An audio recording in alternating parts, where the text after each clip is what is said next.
When we were in North India serving the Lord, we used to visit villages in North India. കർത്താവിന്റെ ദാസൻ വടക്കേ ഇന്ത്യയിൽ ദൈവത്തിന്റെ വേല ചെയ്യുന്ന സന്ദർഭത്തിൽ ഗ്രാമങ്ങൾ സന്ദർശിക്കുമായിരുന്നു. And we used to share the gospel with the people there. ആ ഗ്രാമവാസികളായ ആളുകളോട് യേശുവിന്റെ സുവിശേഷം പങ്കുവയ്ക്കുമായിരുന്നു. Sometimes when we share the gospel and pray for them, some people fall. ചില സന്ദർഭത്തിൽ സുവിശേഷം പറഞ്ഞിട്ട് ആളുകൾക്ക് വേണ്ടി പ്രാർത്ഥിക്കുമ്പോൾ അവർ മറിഞ്ഞു വീഴുമായിരുന്നു. And when we pray, people get healed sometime. ആ സമയത്ത് അവർക്ക് വേണ്ടി പ്രാർത്ഥിക്കുമ്പോൾ ദൈവം അവരെ സൗഖ്യമാക്കുകയും ചെയ്യുമായിരുന്നു. The manifestations of such possessions are very, very, very clear in such places. ദുരാത്മബാധിതരായ ആളുകളിൽ അങ്ങനെയുള്ള അനുഭവങ്ങൾ അവിടെ പലപ്പോഴും സർവ്വസാധാരണമായി തീരാറുണ്ട്. And it is not very common here in Kerala, I think. North ഇന്ത്യയിൽ ഉള്ളതുപോലത്തെ ഉള്ള ആ വിധത്തിലുള്ള ദുരാത്മശക്തിയുടെ പ്രവർത്തനങ്ങൾ പലപ്പോഴും ഇല്ല, കേരളത്തിൽ ഇല്ല എന്ന് എനിക്ക് തോന്നുകയാണ്. That doesn't mean that Satan is not active here. അതിന്റെ അർത്ഥം കേരളത്തിൽ പിശാച് പ്രവർത്തിക്കുന്നില്ല എന്നല്ല. Satan is very much active here, but in a different form. ഇവിടെയും സാത്താൻ പ്രവർത്തിക്കുന്നുണ്ട്, നോർത്ത് ഇന്ത്യയിൽ പ്രവർത്തിക്കുന്നത് പോലെ അല്ല എന്നേ ഉള്ളൂ. വേറെ പല രീതികളിൽ സാത്താൻ ഇവിടെയും തന്റെ പ്രവർത്തികൾ തുടരുകയാണ്. Because in the last days Satan is at work with a lot of zeal everywhere.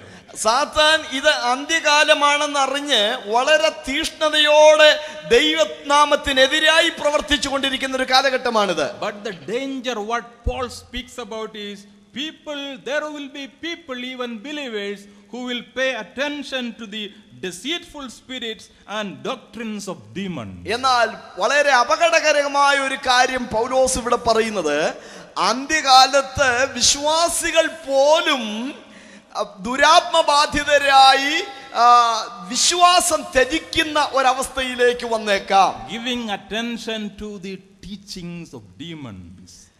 അവർ ഭൂതങ്ങളുടെ ഉപദേശം കേൾക്കുവാൻ വേണ്ടി കാതുകൾ തിരിക്കും. I don't know if you have heard about not very recent, but this century very latest phenomenon. ഇത് ഇക്കാലഘട്ടത്തിൽ അധികമായി പ്രകടമാകുന്ന ഒരു കാര്യമാണ്. There are people who profess to have laughing spirit. Laughing spirit. ചിരിക്കുന്ന ഒരു പ്രത്യേക തരത്തിലുള്ള ആത്മാവിന്റെ വ്യാപാരം നാം ഇന്ന് കാണാറുണ്ട് ചിലയിടത്ത്. Slaying spirit. അതുപോലെ ആത്മവിവശതരാവുന്ന ഒരു പ്രത്യേക അനുഭവം പലയിടത്തും നാം കാണാറുണ്ട്. And different manifestations of the Holy Spirit they think. Different manifestations of the Holy Spirit. Yeah, they believe.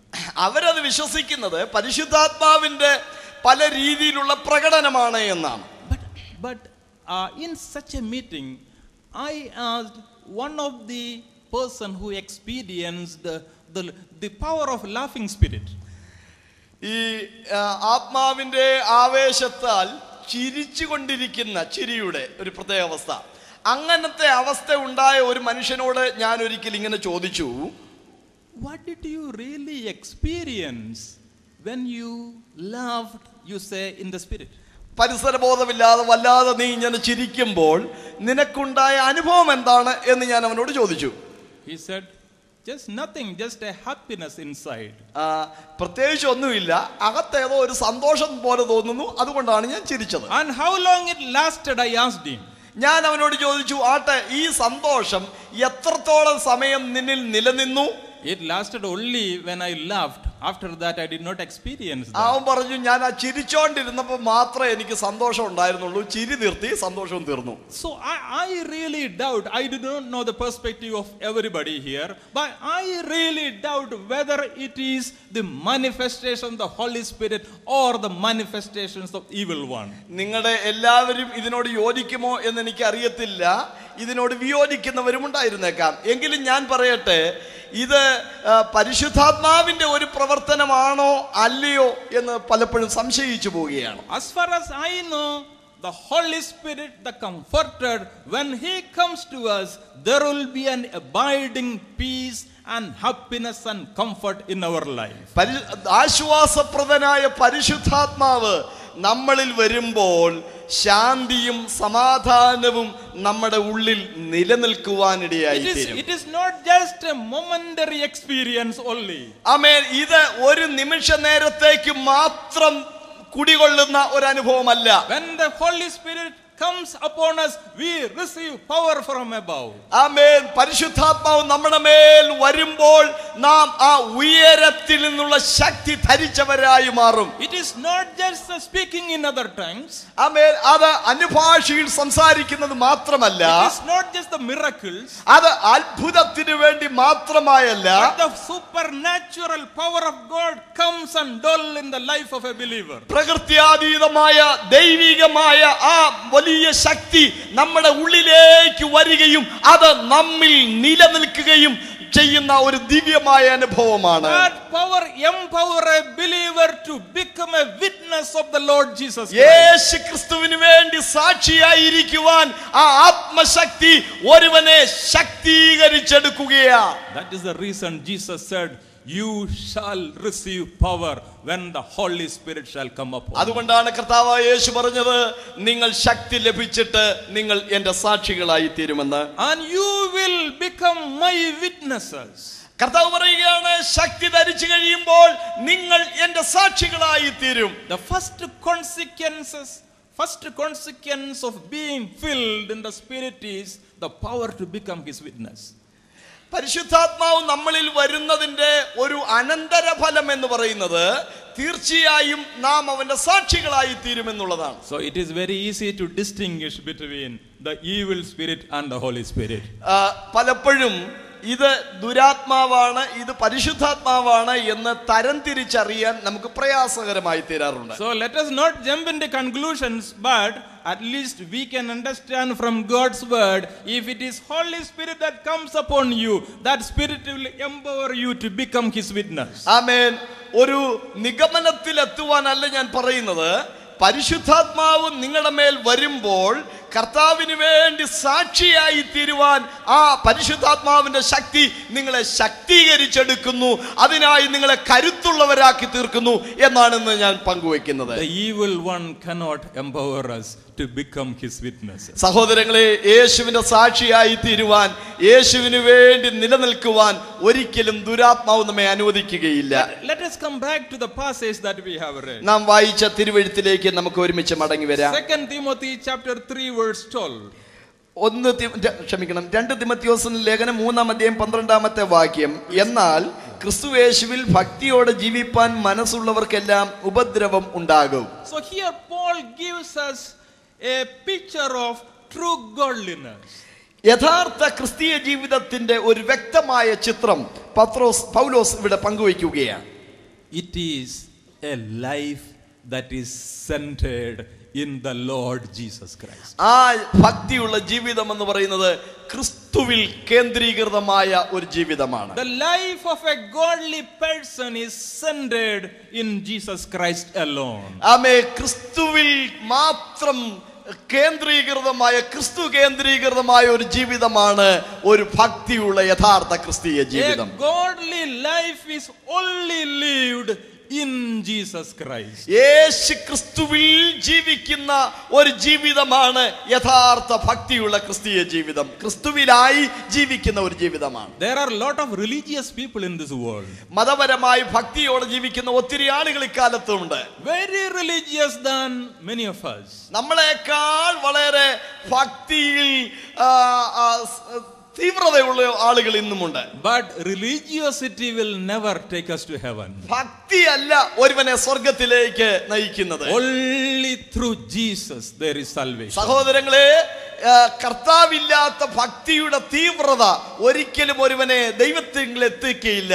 ഒരുവന് സ്വർഗത്തിലേക്ക് എത്തുവാനുള്ള ഏക മാർഗം യേശു ക്രിസ്തുവാണ്. അത് വിശ്വസിക്കുന്നവർ കരമുയർത്തി കർത്താവിനെ സ്തുതിക്കട്ടെ. Hallelujah. Hallelujah. Because our Lord said, I am the way, the truth and the life. No one comes to the Father but by me. കർത്താവ് പറഞ്ഞു, ഞാൻ തന്നെ വഴിയും സത്യവും ജീവനുമാകുന്നു, ഞാൻ മുഖാന്തരമല്ലാതെ ആരും പിതാവിന്റെ അടുക്കൽ എത്തിച്ചേരുന്നില്ല. The definite article, the use of definite article in English is very emphatic there. അവിടെ ഉപയോഗിച്ചിരിക്കുന്ന തീർച്ചാ പ്രയോഗം വളരെ ശക്തിയോടെയാണ് ഉപയോഗിച്ചിരിക്കുന്നത്. Our Lord, he did not say, I am a way. ഞാൻ ഒരു വഴിയാണ് എന്നല്ല കർത്താവ് അവിടെ പറഞ്ഞത്. Nowadays there are even Christian theologians who propagate such theology that our Lord, he is one of the ways. ക്രിസ്തീയ വേദ പണ്ഡിതന്മാർ പോലും ഇക്കാലത്ത് പറഞ്ഞു തുടങ്ങി, സ്വർഗത്തിലേക്ക് മനുഷ്യന് പോകാനുള്ള ഒരു വഴിയാണ് യേശു എന്ന്. In the name of religious harmony and dialogue, there are even Christian theologians who propagate such things. മതപരമായ എക്യൂമിനിസത്തിന്റെ ഏകീകരണത്തിന്റെ ഇക്കാലഘട്ടത്തിൽ വേദപണ്ഡിതന്മാരിൽ പലരും ആ ആശയത്തോട് യോജിച്ച് പറയേണ്ടി വരുന്നു, യേശു ക്രിസ്തുവിൻ രക്ഷയ്ക്കുള്ള ഒരു വഴിയാണ് എന്ന്. But this doesn't go with what God's word says. സഹോദരങ്ങളെ, ദൈവത്തിന്റെ വചനം അതിനോട് ഒട്ടും അനുകൂലിക്കുന്നില്ല. ദൈവവചനം പറയുന്നത്, യേശു ക്രിസ്തുവിന്റെ ആ വാക്ക് നാം ശ്രദ്ധിക്കണം, ഞാൻ തന്നെ വഴിയും സത്യവും ജീവനുമാകുന്നു, ഞാൻ മുഖാന്തരമല്ലാതെ ആരും പിതാവിന്റെ അടുക്കൽ എത്തിച്ചേരുന്നില്ല. When Jesus said, I am the way, that also means there is no other way. ഞാൻ തന്നെ വഴി എന്ന് കർത്താവ് പറയുമ്പോൾ വേറെ വഴിയില്ല എന്നുകൂടെ കർത്താവോട് വ്യക്തമാക്കുകയാണ്. The early church, with the power of the Holy Spirit, they also proclaimed the same message. ഒന്നാം നൂറ്റാണ്ടിലെ സഭ, ആദിമകാലത്തുണ്ടായിരുന്ന സഭയും ആ ഒരൊറ്റ സന്ദേശമാണ് ഉലകത്തിൽ വിളിച്ചു പറഞ്ഞത്, മനുഷ്യന് രക്ഷ പ്രാപിപ്പാൻ യേശു എന്ന ഏകമാർഗമാണുള്ളത്. Salvation is found in no one else. മറ്റു ഒരുവനിലൂടെയും രക്ഷ പ്രാപിപ്പാൻ സാധ്യമല്ല. For there is no other name under heaven that is given among men. രക്ഷ പ്രാപിപ്പാൻ ആകാശത്തിൻ കീഴിൽ മനുഷ്യരുടെ ഇടയിൽ നൽകപ്പെട്ട യേശു എന്ന ഏകനാമമല്ലാതെ വേറെ ഒരു നാമവുമില്ല. There is only one name, that is the name of our Lord Jesus Christ. മനുഷ്യന്റെ രക്ഷയ്ക്കായുള്ള ഏകനാമം അത് യേശു ക്രിസ്തു എന്ന നാമമാണ്. This is the name that has saved me. അതാണ് സഹോദരങ്ങളെ, ആ ഏകനാമമായ യേശുവാണ് എന്നെ രക്ഷിച്ചത്. This is the name that saved all of us sitting here. ഇവിടെ ഇരിക്കുന്ന ദൈവത്തിന്റെ ദാസന്മാരെ ഒക്കെ രക്ഷിച്ചത് യേശു എന്ന അതുല്യ നാമമാണ്. This is the name that saved many of you. നിങ്ങളെയും രക്ഷിച്ചത് വേറെ ആരുമല്ല, യേശു ക്രിസ്തു എന്ന രക്ഷിതാവാണ്. This is the only name that can save anybody sitting here.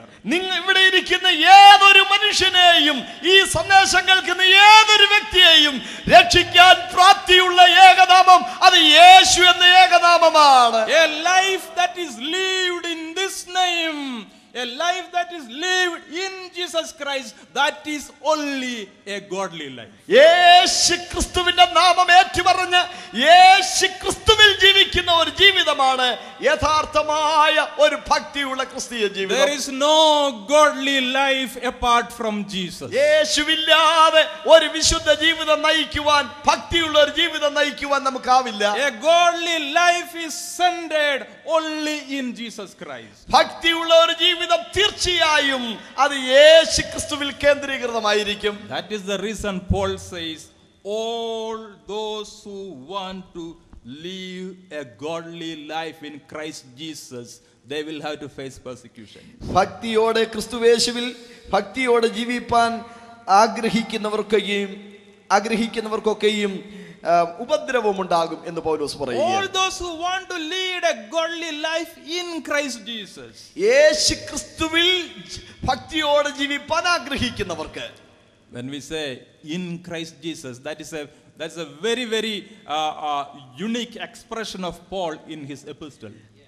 പൗലോസിന്റെ ലേഖനങ്ങളിൽ നിസ്തുലമായ ഒരു പ്രത്യേക പങ്കുവയ്ക്കലാണ് ക്രിസ്തുയേശുവിൽ ഉള്ള ജീവിതം എന്ന പദം. All believers, we all are in Jesus Christ. പ്രിയ സഹോദരന്മാരെ, നമ്മളെല്ലാവരും യേശു ക്രിസ്തുവിൽ ആയിരിക്കുന്നവരാണ്. ആ ഉറപ്പുള്ളവരും ദൈവത്തിന് സ്തോത്രം ചെയ്താട്ടെ. Hallelujah. Hallelujah. I praise the Lord this evening for all those who are in the Lord Jesus Christ. യേശു ക്രിസ്തുവിലായിരിക്കുന്ന വിശുദ്ധന്മാരെ ഓർത്ത് ഇന്ന് രാത്രി ഞാൻ ദൈവത്തിന് സ്തോത്രം ചെയ്യുന്നു. Hallelujah. Hallelujah.